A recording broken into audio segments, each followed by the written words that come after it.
नमस्कार, मी Deepali. Maharashtra express news मध्ये आपले स्वागत. सामाजिक, सांस्कृतिक, शैक्षणिक व गुन्हेगारी जगातील काही घडामोडी. तर प्रथम पाहूया शहरातील महत्त्वाच्या ठळक घडामोडी.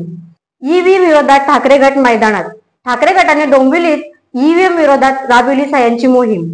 ठाकरे गटाच्या पराभूत उमेदवाराने व्हीव्हीपॅट मशीन मधील मते मोजण्याकरता भरले 4,72,000 रुपये. राज्यभरात महायुतीला मिळालेला अभूतपूर्व यशाच्या विषयी.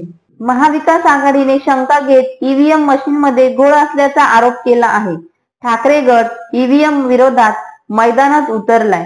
डोंबिवली ठाकरे गटाकडून ईव्हीएम विरोधात सहाय्याची मोहीम राबविण्यात आली आहे.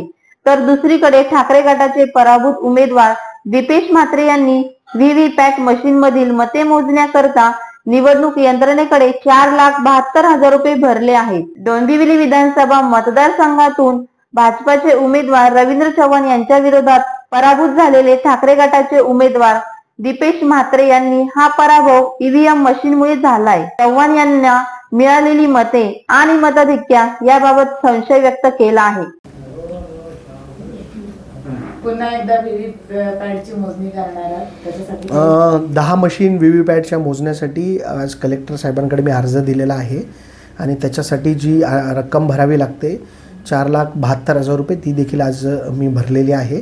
आणि 2 आठवड्यामध्ये व्हीव्हीपॅट मोजण्याची तारीख आणि व्हीव्हीपॅट मोजण्याचं ठिकाण कलेक्टर ऑफिसकडनं मिळणार आणि आम्ही ती मोजणी करणार आहोत.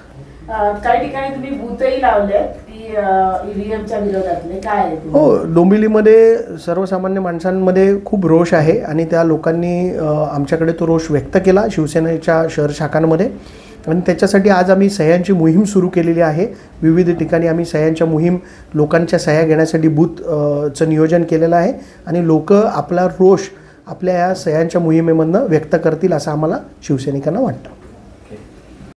तर या होत्या शहरातील महत्त्वाच्या ठळक घडामोडी. अशाच काही घडामोडी पाहण्यासाठी आमच्या चॅनलला लाईक, शेअर व सबस्क्राईब करा आणि बेल आयकॉन दाबायला विसरू नका. आमचे एकच ध्येय, आम्ही तुमच्या सोबत. तर पुन्हा भेटू याच ठिकाणी याच वेळी. तोपर्यंत धन्यवाद.